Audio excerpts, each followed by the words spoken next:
কেন 2.5 ঘন্টা দেরিতে চলছে দেশের সবচেয়ে দ্রুত গতির ট্রেন? এই প্রশ্ন করায় যাত্রীদের সঙ্গে দুর্ব্যবহারের অভিযোগ রেল আধিকারিকদের বিরুদ্ধে। আর তারই প্রতিবাদে আজ এনজেপি স্টেশনে দেখা গেল যাত্রী বিক্ষোভ।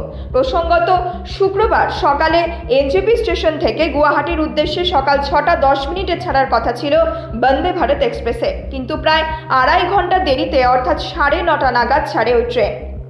দেরিতে ট্রেন ছাড়া নিয়ে প্রশ্ন করায় যাত্রীদের সঙ্গে দুর্ব্যবহারের অভিযোগ উঠেছে আধিকারিকদের বিরুদ্ধে। আর তার জেরেই এনজেপি স্টেশনে বিক্ষোভ দেখালেন ক্ষুব্ধ যাত্রীরা। যাত্রী বিক্ষোভের মুখে পড়ে স্টেশন সুপারিনটেন্ডেন্ট এবং অন্যান্য কর্মীরা স্টেশন থেকে পালিয়ে যান বলেও উঠেছে অভিযোগ। যদিও রেল কর্তৃপক্ষ সূত্রে জানা গিয়েছে, যান্ত্রিক ত্রুটির কারণে ট্রেন দেরিতে ছাড়া হয়েছে, তাহলে সেই তথ্য আগেই কেন তাদের জানানো হয়নি, সেই জবাব রেলের তরফে দেওয়া হয়নি।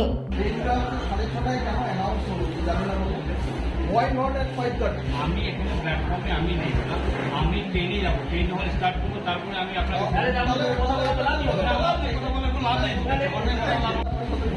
আমি যখন ট্রেন স্টার্ট হবো তারপরে আমি আপনাকে সার্ভিস দেবো। প্ল্যাটফর্মে আছেন, প্ল্যাটফর্মে উনি গাড়ির কমপ্লেন গাড়ি না ছাড়া দিয়ে যাবেন, গাড়িতে উঠবেন, গাড়ি তখন আমি দিয়ে দিব না। যাত্রীদের অভিযোগ সম্পর্কে উত্তর পূর্ব সীমান্ত রেলের মুখ্য জনসংযোগ আধিকারিক অপিঞ্জল কিশোর শর্মা বলেন, ইঞ্জিনের যান্ত্রিক ত্রুটির কারণে ওই ট্রেন দেরিতে রওনা দিয়েছে, তবে কেউ দুর্ব্যবহার করেছেন কিনা তা খতিয়ে দেখা হবে। আমার লাস্ট ডেস্টিনেশন গুয়াহাটি পর্যন্ত ছিল না, আমি যেতেছিলাম ত্রিপুরাতে। আপনারা জানেন এখনকার দিনে মেয়েদের সাথে কিরকম দুর্ব্যবহার হয় বা কিরকম পরিস্থিতি। এরকম ভাবে সকল মা বাবাই চায় একটা সেফ জার্নি করাতে।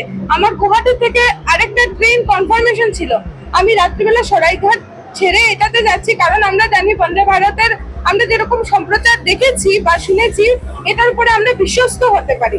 কিন্তু আমাদের সাথে আজকে এরকম করবে। আর সব থেকে বড় কথা, আমাদেরকে একবারও জানানো হয়নি। আমরা অনেক সময় থেকে দাঁড়িয়ে আছি, অনেক সময় থেকে অপেক্ষা করছি, কালকে রাত্রি থেকে বসা স্টেশনে। আমাদেরকে কেউ একবারও কোনো ইনফরমেশন দেয়নি। আমরা নিজেরা গিয়ে ইনফরমেশন নিয়েছি, তবু ওরা আমাদের সাথে দুর্ব্যবহার করেছে। আর এনজেপির মতো একটা জাংশন, যেখানে আমরা জানি অনেক জায়গায় মানুষ ভ্রমণ করতে যায়, এখানে কোনো স্টেশন মাস্টার নেই। আমাদের সাথে ব্যবহারও ভালো হয়নি, এটা আমরা আশা করিনি। এর থেকে বেশি কিছু বলার নেই। ওদের থেকে আমরা কোনো রকমের কোনো সহায়তা পাইনি। আমি বলেছি ওরা অফিসার, ওদের তো নিশ্চয়ই অফিসার থাকবে, ওদের কাছে কোটার কিছু টিকিট থাকে, ওরা তাও ব্যবস্থা করে দেয়নি।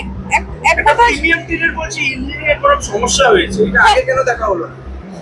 সেটাই আমাদের প্রশ্ন। ওরা প্রশ্ন না দিয়ে সবাই পালিয়ে গেছে, তো সেটা তো আমরা আশা করতে পারি না। 1100 টাকা টিকিট 2.5 ঘন্টা লেট, সেটা আমরা মানতে পারি না। 2.5 ঘন্টা লেট হলে আমরা যাবো ত্রিপুরাতে, আমি একা। তো ওই জিনিসটা আর কি ওদের থেকে খুবই ডিসঅ্যাপয়েন্টেড, এবং আমি চাইছি এটা IRS অফিসারের কাছে এই জিনিসটা যাক।